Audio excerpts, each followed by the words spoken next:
الحمد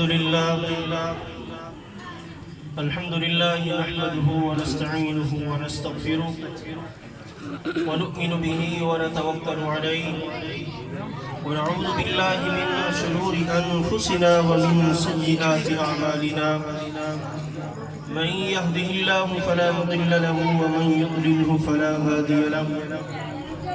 ونشهد أن سيدنا وسندنا وحبيبنا وطبيبنا وحفيظنا ووكيلنا وكفيلنا وغوثنا وغياثنا وعوننا ومعيننا ومأوانا وملجانا ومولانا محمدا عبده ورسوله أما بعد فأعوذ بالله من الشيطان الرجيم بسم الله الرحمن الرحيم الله أعلم حيث يجعل رسالته صدق الله مولانا العظيم وصدق رسوله النبي الكريم الأمين إن الله وملائكته يصلون على النبي يا أيها الذين آمنوا صلوا عليه وسلموا تسليما فآواز بلند پڑھیے الصلاة والسلام عليك يا سيدي يا رسول الله وعلى آلك وأصحابك يا سيدي يا حبيب الله الصلاة والسلام عليك يا سيدي يا شفيع المذنبين وعلى آلك وأصحابك يا سيدي يا خاتم النبيين یہ ناز یہ انداز ہمارے نہیں ہوتے جھولی میں اگر ٹکڑے آقا تمہارے نہیں ہوتے یہ ناز یہ انداز ہمارے نہیں ہوتے جھولی میں اگر ٹکڑے تمہارے نہیں ہوتے بے دام ہی بک جائیے بازار نبی میں اس شان کے سودے میں خسارے نہیں ہوتے ہم جیسے نکموں کو منہ کون لگاتا ہم جیسے نکموں کو منہ کون لگاتا سرکار اگر آپ ہمارے نہیں ہوتے مجاہد یہ تصدق ہے فقط ذکر نبی کا ورنہ محشر میں تیرے وار نیارے نہیں ہوتے یہ کہاں نصیب میرے کہ تو آپ چل کے آتا یہ کہاں نصیب میرے کہ تو آپ چل کے آتا کوئی جذبہ محبت میرے کام آ گیا ہے میرے دل کی دھڑکنوں میں تیرا نام آ گیا ہے کر لو قبول آقا یہ غلام آ گیا ہے صدیق عکس حسن کمال محمد است فاروق ذل جاہ جلال محمد است عثمان ضیاء شمع جمال محمد است حیدر بہار باغ خصال محمد است حمد و صلاۃ کے بعد نہایت واجب القدر واجب الاحترام پیر سید عثمان حیدر شاہ صاحب قبلہ قاری محمد شہید نواز صاحب اور جملہ انتظامیہ حاجی عبدالحمید صاحب بھائی محمد سکندر صاحب جتنے بھی منتظمین ہیں دعا فرمائیں کہ جس مقصد کے لیے یہ اہتمام جو سرام کیا گیا ہے اللہ رب العزت بھائی منور سبحانی کی بخشش و مغفرت فرمائے ان کے درجات کو بلند فرمائے اور مجھ بندہ ناچیز کو حق سچ بیان کرنے کی توفیق عطا فرمائے سامعین کرام اللہ رب العزت قرآن مجید کے اندر ارشاد فرماتا ہے کہ اللہ اعلم حیث یجعل رسالتہ اللہ تعالیٰ خوب جانتا ہے کہ وہ رسالت کس کو عطا فرمائے گا رسالت کس مقام پر رکھے گا اور اللہ رب العزت نے نبوت و رسالت کے لیے اپنے برگزیدہ بندوں کو منتخب فرمایا میرے دوستو جب محبوب علیہ السلام کو نبوت عطا کی گئی آپ صلی اللہ علیہ وآلہ وسلم کی شان کا آپ کی عظمت کا اظہار ہونے لگا تو وہاں پر مکہ کے اندر لوگوں کو حسد پیدا ہو گیا کہ یہ نبوت ہمیں ملنی چاہیے تھی خصوصاً ولید بن مغیرہ اس کے حامی بڑے دلائل دیتے تھے کہ اس کے پاس فلاں صلاحیت ہے مال اتنا ہے فلاں چیز اتنی ہے، یہ نبوت اسے ملنی چاہیے تھی، تو اللہ رب العزت نے اسی وقت یہ آیت نازل فرمائی، اللہ اعلم حیث یجعل رسالتہ، اللہ تعالیٰ سب سے زیادہ جانتا ہے، وہ سب سے بہتر جانتا ہے، وہ سب سے زیادہ جانتا ہے کہ نبوت کس کو عطا فرمائے گا۔ اور اللہ رب العزت نے سب سے پہلے محبوب علیہ السلام کے نور کو تخلیق فرمایا، وہ نور پوری کائنات کا مشاہدہ کرتا رہا، نظارہ کرتا رہا، پھر سب سے آخر میں محبوب علیہ السلام کو بھیج کر آپ کے مبارک سر پر ختم نبوت کا تاج بھی سجایا، ختم نبوت کا صحرا بھی آپ کے مبارک سر پر سجایا، اور اس کے بعد آپ صلی اللہ علیہ وآلہ وسلم کو اور باقی انبیاء کو ایسے حواس عطا فرمائے کہ جن کو بندہ دیکھ کر یہ اندازہ لگا سکتا ہے،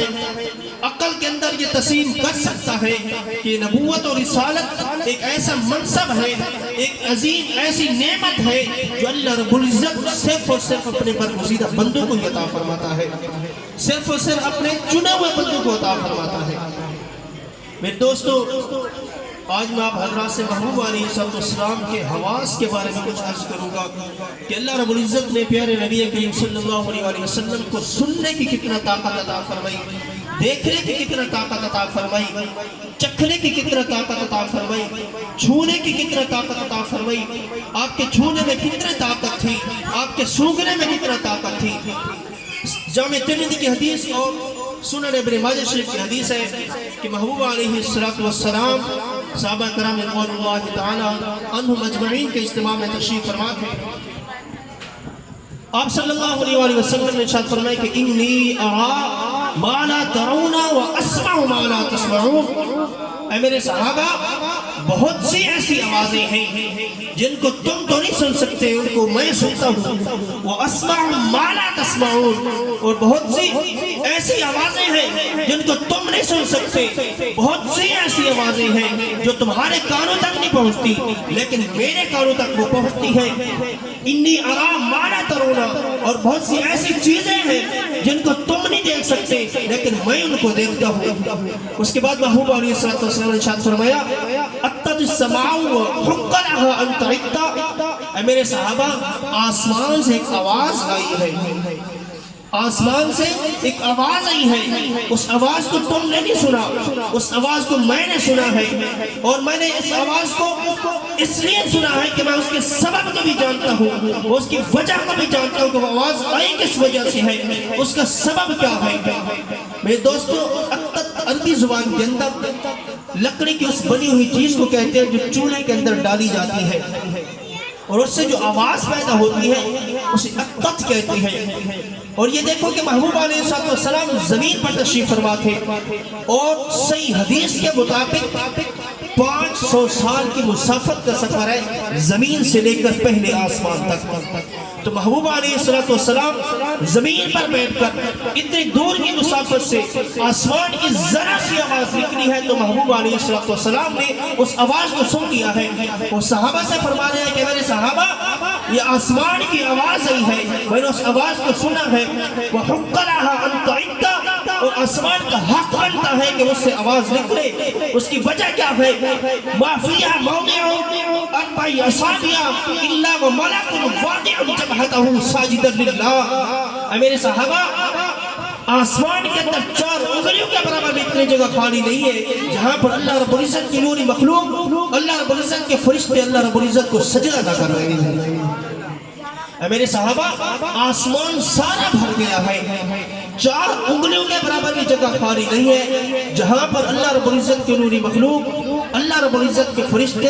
اللہ رب العزت کی بارگاہ میں جھک نہ رہے ہوں، اللہ رب العزت کو سجدہ نہ کر رہے ہوں۔ میرے دوستو، اگر اس حدیث پر غور کریں جہاں پر ہمیں محبوب علیہ السلام کی سماعت کا اندازہ ہو رہا ہے وہاں پر محبوب علیہ السلام کی رویت کا بھی پتہ چل رہا ہے کہ بیٹھے آسمان پر ہیں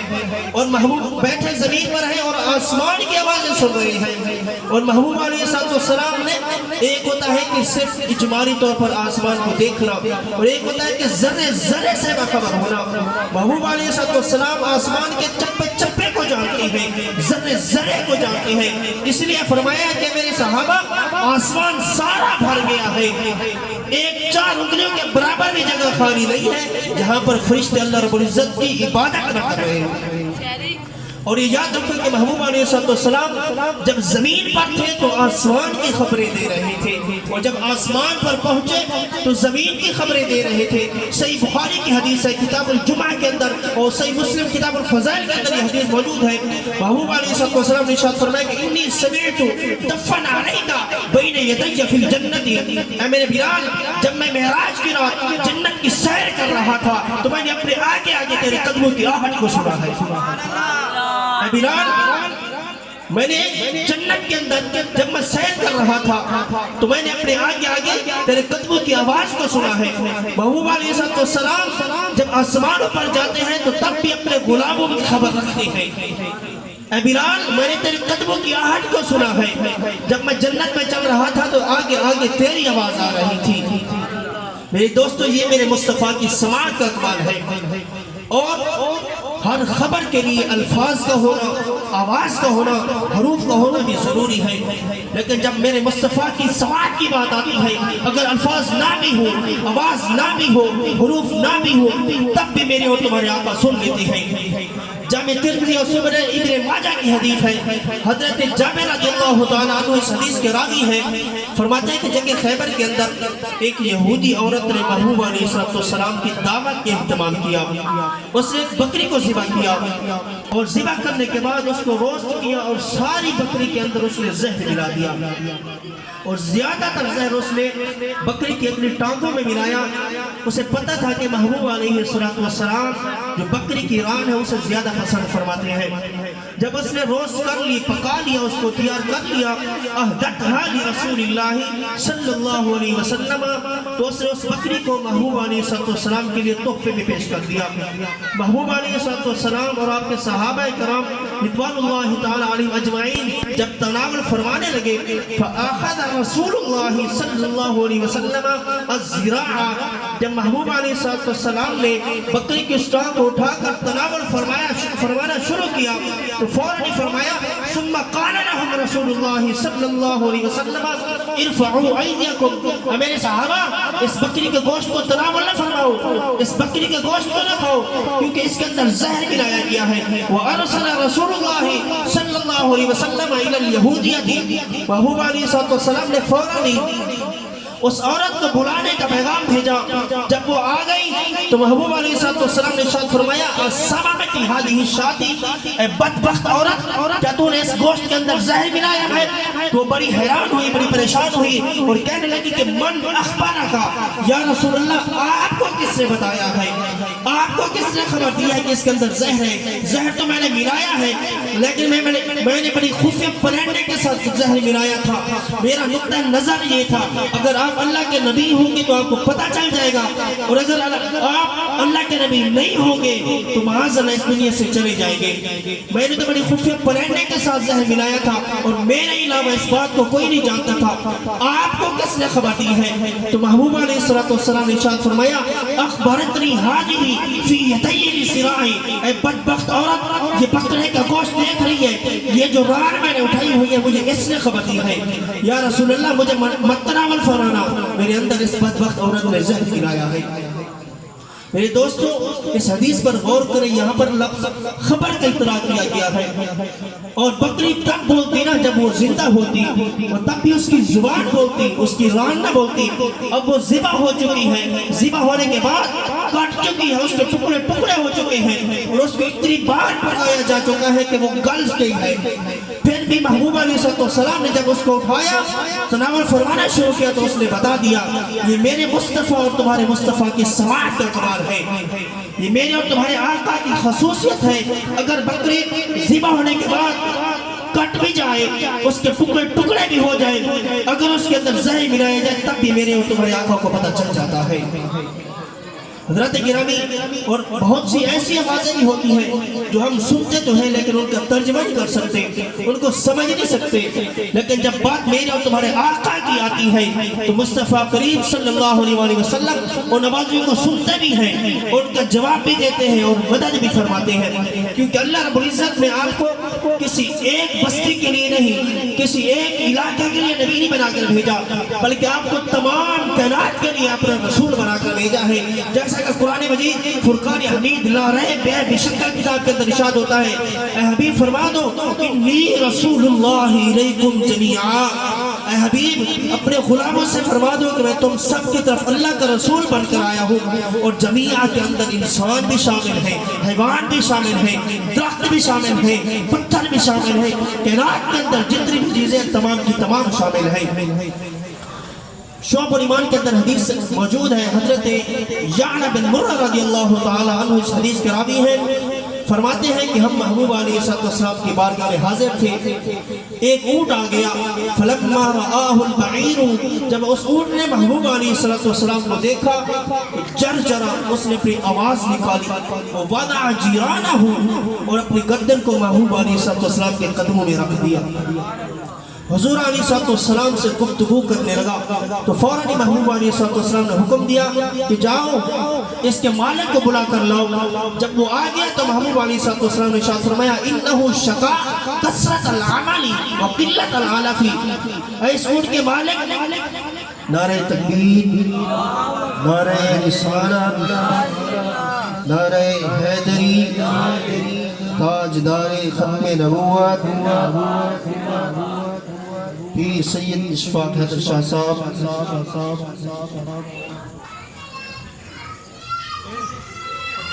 حضرت گرامی عرض کر رہا تھا کہ جب اس اونٹ کا مالک آیا تو محبوب علیہ السلام نے ارشاد فرمایا انہو شکا کثرت العمل وقلت العلف، اے اس اونٹ کے مالک یہ تیرا اونٹ مجھ سے شکایت کر رہا ہے کہ یا رسول اللہ یہ جو میرا مالک ہے مجھ سے کام بہت زیادہ لیتا ہے، مجھے کام بہت زیادہ کرواتا ہے لیکن چارہ بہت کم ڈالتا ہے، یا رسول اللہ جتنی میں محنت کرتا ہوں اس کے مطابق یہ مجھے صلہ نہیں دیتا، یا رسول اللہ جتنی میں مزدوری کرتا ہوں اتنی یہ مجھے جزا نہیں دیتا، یا رسول اللہ آپ میری داد رسی فرمائیں، آپ اس سے کہیں کہ میرے چارے کا بندوبست کر دے۔ تو محبوب علیہ السلام نے ارشاد فرمایا یا تو تم اس اونٹ کے چارے کا بندوبست کرو یا پھر مجھے فروخت کر دو، میں خود اس کے کھانے پینے کا بندوبست کروں گا۔ میرے دوستو اب کون ہے وہ جو اونٹ کی آواز کو سمجھ سکے، اونٹ کی بولی کو سمجھ سکے؟ ہم 1-2 سال لگا کر کسی بھی زبان کو سیکھ سکتے ہیں، لیکن کون ایسا بندہ ہے جو پوری زندگی لگا کر جانوروں کی بولیاں سمجھ سکے کہ وہ کہنا کیا چاہتے ہیں، وہ مانگنا کیا چاہتے ہیں؟ یہ میرے اور تمہارے آقا کی سماعت کا کمال ہے کہ آپ جانوروں کی بولیاں بھی سمجھتے ہیں۔ اور یہ یاد رکھو کہ اللہ رب العزت نے جتنے بھی نبی بھیجے، جس قوم کی طرف بھی نبی بھیجا، اللہ رب العزت نے پہلے اس نبی کو اس قوم کی زبان سکھا کر بھیجا، جیسا کہ قرآن مجید میں ارشاد ہوتا ہے وَمَا أَرْسَلْنَا مِن رَسُولٍ إِلَّا بِلِسَانِ قَوْمِهِ، ہم نے ایسا کوئی نبی نہیں بھیجا مگر اس نبی کو اس قوم کی آواز کے ساتھ، اس قوم کی زبان کے ساتھ بھیجا ہے، کیونکہ ہمارے آقا و مولا حضرت محمد مصطفیٰ صلی اللہ علیہ وسلم ساری کائنات کے لیے نبی بن کر آیا ہے، سارے نبی آپ کے غلام ہیں اور آپ ساری کائنات کے لیے اللہ کے رسول بن کر تشریف لائے ہیں، تو اس لیے اللہ رب العزت نے آپ کو تمام کائنات کی بولیاں بھی عطا فرمائی ہیں، خواہ وہ حیوان ہے، انسان ہے، جمادات ہے، نباتات ہے، تمام چیزوں کی بولیاں آپ کو عطا فرما دی ہے۔ حضرت گرامی حضرت یعلا بن مرہ رضی اللہ تعالیٰ عنہ سے حدیث روایت ہے، فرماتے ہیں کہ میں محبوب علیہ السلام کے ساتھ سفر پر کہیں جا رہا تھا تو راستے میں نبی کریم صلی اللہ علیہ وسلم نے ایک جگہ پر آرام فرمایا، تو ایک درخت اپنی جگہ سے اکھڑا آ کر محبوب علیہ السلام کی قدموں میں حاضر ہو گیا اور واپس جا کر پھر اپنی جگہ پر کھڑا ہو گیا۔ تو حضرت ابو یعلا رضی اللہ تعالیٰ عنہ فرماتے ہیں کہ میں بڑا پریشان ہوا، بڑا حیران ہوا، جب محبوب علیہ السلام اپنی پیاری نیند سے بیدار ہوئے تو میں نے عرض کیا یا رسول اللہ صلی اللہ علیہ وسلم آج میں نے ایک عجیب منظر دیکھا ہے، میں نے زندگی میں کبھی ایسا نہیں دیکھا کہ کوئی درخت اپنی جگہ سے اکھڑا ہو اور چلا ہو، چل کر کر واپس پھر اپنی جگہ پر کھڑا ہو گیا ہو۔ یا رسول اللہ، ایک درخت آپ کی بارگاہ میں آیا تھا تو محبوب علیہ السلام نے فرمایا تنام عینایا ولا ینام قلبی، حالانکہ بتانا تو حضرت یعلا بن مرہ کو چاہیے تھا کہ چل کر آیا تھا، لیکن پوچھ محبوب علیہ السلام سے نہیں ہے، کیونکہ ان کو پتا تھا کہ صحیح بخاری کی حدیث ہے، محبوب علیہ السلام نے فرمایا ہے تنام عینایا ولا ینام قلبی، اے میرے صحابہ میری آنکھیں سوتی ہیں لیکن میرا دل بیدار رہتا ہے، میری آنکھیں سوتی ہیں میرا دل جاگتا رہتا ہے۔ اے یعلا، یہ میرا غلام تھا،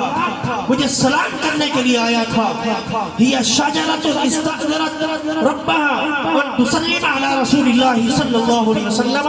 یہ اپنے رب سے اجازت مانگ رہا تھا، یہ میری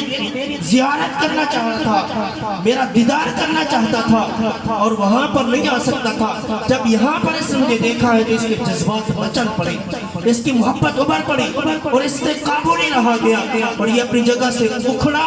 چل کر میری بارگاہ میں آیا، ادب سے سلام کیا، پھر سلام کرنے کے بعد واپس اپنی جگہ پر کھڑا ہو گیا۔ اے یعلا بن مرہ، یہ میرا غلام تھا، میرا امتی تھا۔ تو اس موقع پر کسی شاعر نے کیا خوب کہا ہے، یہ کہاں نصیب میرے کہ تو آپ چل کے آتا، یہ کہاں نصیب میرے کہ تو آپ چل کے آتا، کوئی جذبہ محبت میرے کام آ گیا ہے،